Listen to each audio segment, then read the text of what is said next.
입대를 앞두고 사나와 수연은 춘천의 중도섬으로 여행을 떠났다.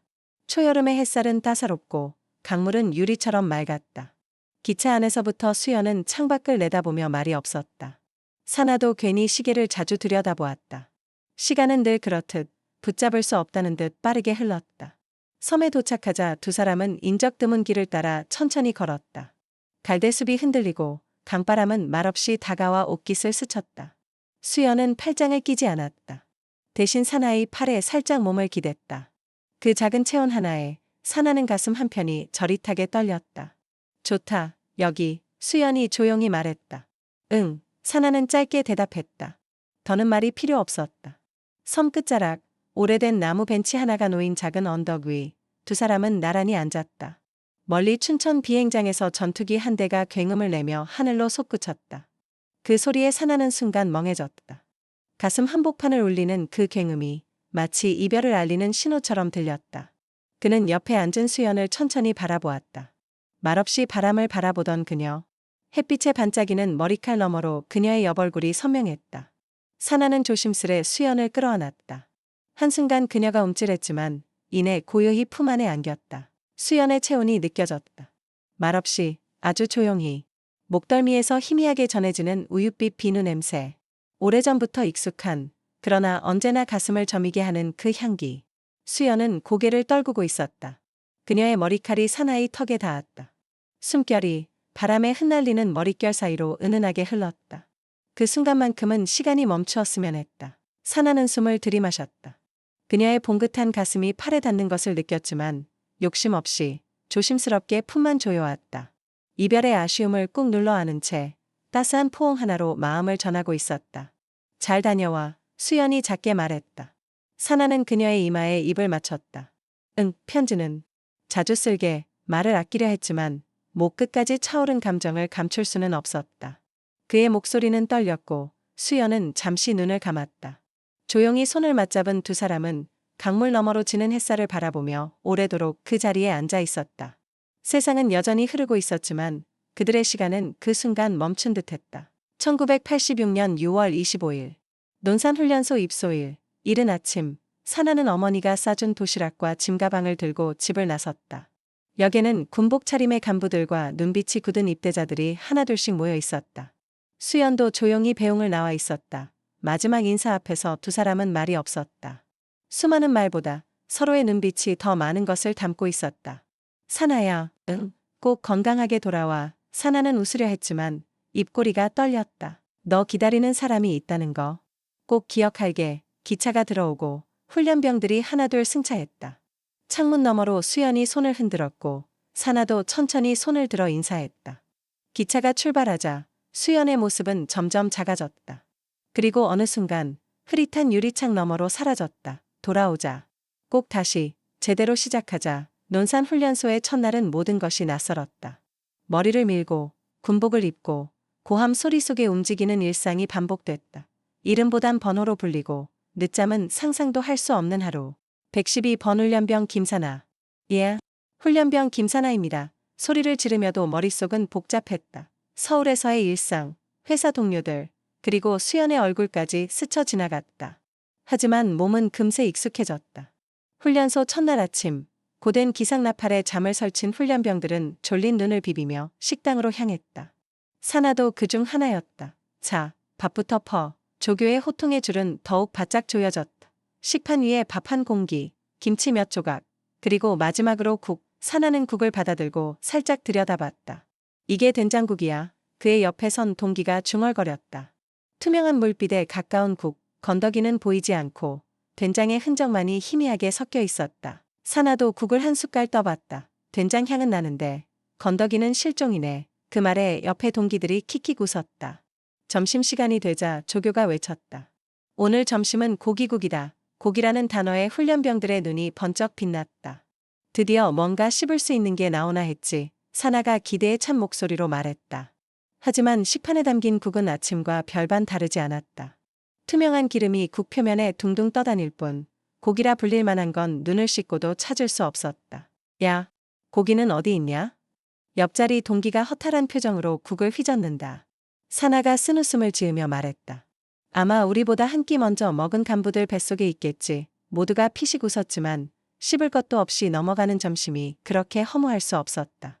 그리고 저녁, 식사로 나온 건빵과 우유. 조교는 큰 소리로 외쳤다. 식사 시간 3분. 동작. 시작. 건빵 하나를 입에 넣는 순간 텁텁하고 퍽퍽한 식감이 입안을 가득 메웠다. 이걸 3분 안에 다 먹으라고 직감적으로 불가능하다는 생각이 들었다. 우유를 억지로 들이켰고 건빵을 우겨 넣듯 씹었다. 하지만 결국 3분은 턱없이 부족했다. 동작 그만. 조교의 고함이 터졌고 그와 동시에 남은 건빵 봉지를 걷어가기 시작했다. 나는 아직 반도 못 먹은 채로 건빵을 내줘야 했다. 그 상황이 어찌나 치사하고 서러운지 군대라는 곳이 이런 곳이구나 하는 생각이 들었다. 먹는 걸로도 사람을 조이는구나. 묘하게 쓸쓸한 그 첫날 밤 빈속보다 더 허전했던 건 마음이었다. 구보, PT, 사격훈련. 하루하루는 똑같이 반복됐고 그 속에서 사나는 점점 무뎌지면서도 단단해졌다. 저녁 점호가 끝나고 내무반 조명이 꺼진 뒤 사나는 침낭 속에서 몰래 작은 수첩을 꺼내 펜을 들었다. 사랑하는 수연에게 여기 논사는 햇살이 아주 따갑다. 그런데 이상하게도 햇살보다 더 선명하게 가슴을 데우는 건 내 생각이야. 입소 첫날 입구에 들어서는 순간 정말 모든 게 현실이 되었단 걸 실감했어. 머리를 밀고 옷을 갈아입고 호명되는 이름들 사이에서 나는 사나라는 사람보다 이등병 김사나라는 존재가 되어버렸지. 생각보다 많이 낯설고 생각보다 많이 조용해. 바쁘고 정신없는데도 이상하게 내 얼굴은 자꾸 떠오른다. 어쩌면 이 모든 낯선 풍경 속에서 내가 붙잡을 수 있는 유일한 것이 너니까. 수연아, 며칠 전 중도섬에서의 그 하루가 아직도 눈앞에 생생해. 강바람, 내 머릿결, 조용히 안겼던 순간까지. 내가 다녀와야 할 이유가 분명해진 날이었어. 힘들 땐 그 기억을 떠올리며 버티고 있어. 너무 고맙고 너무 그립다. 편지를 자주 쓰겠다고 약속했지. 내가 쓸 수 있는 유일한 사랑의 방식이 이 종이 한 장에 담긴 것 같아서 더 조심스럽게 한 글자 한 글자 적고 있어. 혹시 내가 이 편지를 읽는 순간이 조금 힘든 날이라면 내 마음이 너를 꼭 안아주기를 바란다. 나는 잘 지내고 있어. 밥도 잘 먹고 잠도 그럭저럭 자. 그리고 무엇보다 너를 생각하면 견딜 힘이 생겨. 아마도 내 하루를 살아가게 하는 연료 같은 게 되어준 것 같아. 기다리게 해서 미안하고 그래도 기다려줘서 고마워. 앞으로 남은 시간들 나를 더 단단하게 만들고 돌아갈게. 그땐 더 자랑스럽게 너 옆에 서고 싶어. 그리운 수연아, 오늘도 너를 생각하며. 내가 너무 그리운 김사나드림. 그리고 며칠 후 첫 편지가 도착했다. 박수연이라는 이름이 또박또박 적힌 봉투에 사나는 몇 번이고 이름을 쓰다듬었다. 사나야, 너 없는 서울은 생각보다 조용해. 은행 일은 여전히 정신없지만 편지 덕분에 하루가 조금 덜 외로워졌어. 우리 서로 잘 버티자. 그날 밤 사나는 잠들기 전에 수연의 편지를 가슴에 넣었다. 사나가 떠난 뒤 수연은 한동안 멍한 채로 하루를 보냈다. 하지만 은행 업무는 감정을 허락하지 않았다. 출근하면 번호표를 뽑는 고객줄, 쉴 틈 없는 전표 처리, 그리고 점심시간도 있고 처리해야 할 수많은 잔고 오류들. 수연씨, 이거 숫자 틀렸어. 다시 봐줘. 네, 바로 확인하겠습니다. 무표정하게 대답했지만 속은 타들어갔다. 사나와 나눈 편지를 생각하며 자신도 조금씩 바뀌어야 한다는 걸 느꼈다. 그날 퇴근 후 수연은 근처 서점에 들렀다. 재테크, 금융 자격증, 자기계발 예정 같았으면 지나쳤을 책들 앞에서 한참을 서성였다. 사나가 군대에서 버티는 동안 나도 나대로 단단해지고 싶어 다음 주부터 야간 회계 자격증 수업을 듣기로 결심했다. 몸은 피곤했지만 마음 한켠이 묘하게 가벼워졌다. 토요일엔 청소를 하며 사나이 편지를 하나씩 꺼내 다시 읽었다. 글씨는 다소 거칠었지만 마음만은 또렷이 느껴졌다. 그땐 더 자랑스럽게 너 옆에 서고 싶어. 그 문장을 오래도록 바라보다가 수연은 조용히 미소 지었다. 자대 배치받고 한 달, 사나이 하루는 늘 같았다. 아침부터 내무반 신발을 정리하고 구두솔로 먼지를 털고 발끝을 딱 맞춰놓고 한 발짝 물러서는 걸로 시작했다. 이등병은 신발 정리 담당이야. 누군가가 처음 해준 말이었다. 반은 농담 같았고 반은 진심 같았다. 어느 날 아침 평소보다 일찍 눈이 떠졌다. 기지개를 켜며 내무반 밖을 살짝 내다봤다. 쓱. 정상훈 상병이 막사 앞에서 빗자루질을 하고 있었다. 아직 해가 뜨기도 전이었다. 사나는 망설였다. 저걸 그냥 보고만 있어야 하나? 가만히 있는 게 더 눈치 보일 것 같았다. 결국 구석에 있던 빗자루를 집어들고 조심스레 상병 옆에 섰다. 정상병님, 같이 쓸겠습니다. 정상훈 상병이 놀란 듯 고개를 돌리더니 짧게 한마디 툭 던졌다. 그래, 쓱쓱. 두 개의 빗자루가 함께 움직였다. 잠깐이지만 이상한 뿌듯함이 들었다. 뭔가 도움을 줬다는 느낌, 하지만 그 평화는 길지 않았다. 야, 이등병. 등 뒤에서 들려오는 낯선 목소리. 돌아보자마자 유관호 병장이 씩씩대며 다가왔다. 김이병 벌써 빗자루 잡을 군번이냐? 예. 사나는 반사적으로 고개를 숙였지만 대답은 끝나기도 전에 날아왔다. 퍽, 어깨를 세게 얻어맞았다. 이어지는 발길질, 욕설, 아주 설치고 다니네. 이등병이 빠져설랑. 이등병은 신발이나 정리하면 되는 거야. 알겠나? 사나는 아무 말도 할 수 없었다. 입안에서 침이 돌았다.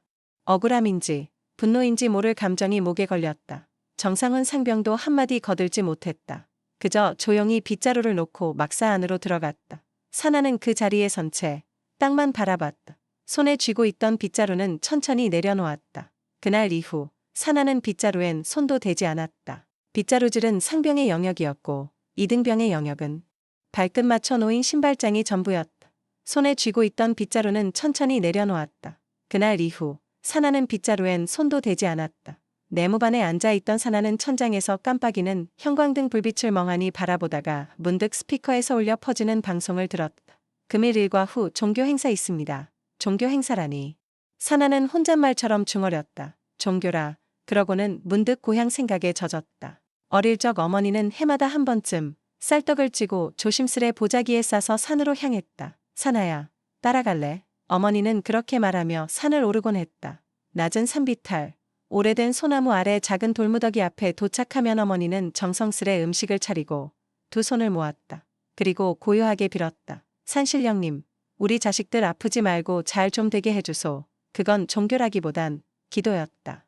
믿음이기보단 간절함이었다. 낮은 산비탈, 오래된 소나무 아래 작은 돌무더기 앞에 도착하면 어머니는 정성스레 음식을 차리고 두 손을 모았다. 그리고 고요하게 빌었다. 산신령님, 우리 자식들 아프지 말고 잘 좀 되게 해주소. 그건 종교라기보단 기도였다. 믿음이기보단 간절함이었다. 사나는 눈을 감고 고개를 젖혔다. 그땐 그게 이상하다고 생각도 안 했지.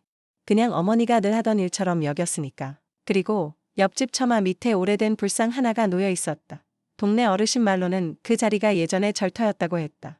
그래서인지 그 집에서는 명절이 되면 떡을 올리고 작은 고사를 지냈다. 불상 앞에 국화꽃과 향이 놓이고 아주머니는 가볍게 합장을 하며 두 손을 모았다. 우리 애들도 잘 되게 해주이소. 사나는 그 집에 놀러 갔다가 부처님 앞에서 무릎을 꿇은 적도 있었다.